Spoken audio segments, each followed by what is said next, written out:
Bilis ng opensa ni Andre Robertson, halos hindi mapigilan ang pinaggagawa sa larong ito. Dwight Howard nanira pa dahil sa kanyang Superman dunk. Mackenzie Moore isa rin sa nanguna at nagpainit sa opensa para sa team ng SGA. Jordan Heading nagpakita rin ng kanyang mga tres, shooter na shooter ang datingan sa game na ito. Kevin Kembao, Balte at iba pang players ng SGA nagkaroon rin ng ambag sa game na ito. First play natin, Dwight Howard tumira ng isang jumper sa harapan ng kanyang defender. Pasok ang tira, unang puntos para sa team ng Strong Group Philippines. Atake si Heading, biglang pasa kay Kembao na naghihintay sa 3-point area. Kembao naman ang tumira ng tres, tumalbog-talbog ang bola sa ring, shooter's bounce, ika nga nila, pumasok. 5-2 na ang score natin sa mga oras na ito ng laro. Dito na nga rin nagsimulang uminit ang ibang players natin na kagaya ni Mackenzie Moore. Dribble, papenetrate pero biglang hinto, muntikan na isang ankle breaker ang nagawa laban sa player ng kabilang team, biglang pull up, napa-fade away pa, ganda ng opensa, pumasok ang tira. Mackenzie Moore ulit, penetration, hirap mapigilan kapag nag-init ang opensa. Nilagpasan lang ang mga defender na parang mga bata. Dito naman, agawan sa bola, Heading nag-aabang sa 3-point area, corner shot ang tira, ganda ng forma at follow through. Napakaswabe ng pagpasok ng tira, shooter na shooter ang datingan sa play na ito. Mackenzie Moore na naman ang matake, tuluyan na napabagsak ng defender, ankle breaker, 1-2 step, pasok ang layup.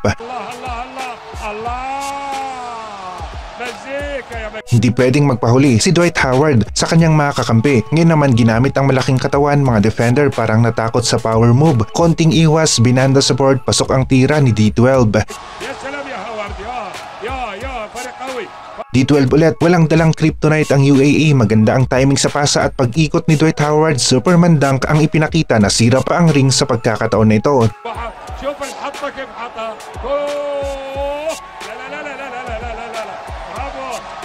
Dito naman hindi tumama sa ring ang tira ng SGA pero nag-aabang si Andre Robertson sa loob ng paint, nakuha ang airball at naipasok pa. Heading naman ang nagbitaw ng tres sa play na ito, pasok ang tira. Bilis ni Andre Robertson sa next play natin, naiwan ang dalawang defender, nagbitaw ng isang layup, pumasok at unti-unti na ngang gumagawa ang mga bigating players ng SGA sa opensa sa game na ito. Kembao naman konting bangga na ipasok ang tira sa loob ng paint. Mintis ang tira ng SGA sa pagkakataon na ito pero si Baltasar ang nakakuha ng rebound. Sunod ang tira, isang putback ang nagawa. Robertson ang umatake sa basket, mintis ang layup. Dwight Howard maganda ang pwesto at timing na ipasok ang tip-in, rebound at puntos para kay Superman. Halos catch and shoot ang eksena ni Jordan Heading, ipinakita kung bakit nga marami sa Filipino fans ang kinikilala siya bilang isang 3-point shooter na pwedeng maasahan. Nakita ni Robertson si Justin Baltasar sa loob ng paint, halos na libre, isang slam dunk para dito kay Balte. Karambola ang eksena, nagagawan sa bola, napunta kay Dwight Howard ang bola, huminto pa ito ng konti, sinigurado na hindi niya maaapakan ang kalaban bago niya ito idinakdak. Dwight Howard, Andre Robertson, Mackenzie Moore at Jordan Heading ang mga players na solid ang ipinakita o nagawa sa mga oras na ito ng laro. Dito naman lumabas ang Dwight Howard na kilala natin, yung namimisikal, binangga ang defender, walang tawag ang referee para sa foul, tuloy si Dwight Howard sa kanyang opensa, pumasok.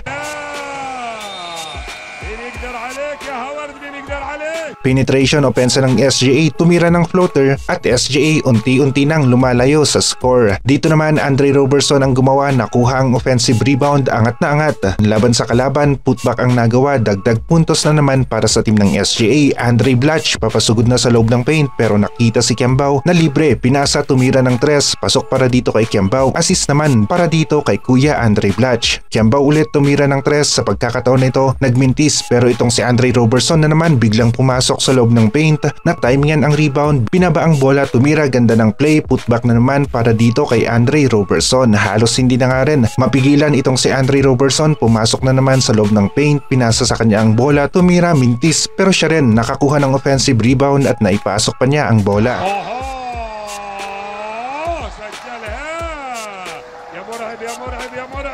Unstoppable na maituturing itong si Andre Robertson sa game na ito at siya na naman ang nakakuha ng offensive rebound at pumasok na naman ang attempt niya sa pagkakataong ito. Nakakalayo na nga sa score ang SGA at papitik-pitik na lamang ang mga ito sa pagpuntos. Under control na nila ang laro sa fourth quarter at yung ibang players na ng SGA ay ipinasok na rin ni coach. Natapos ang larong ito, 82-66 ang final score natin.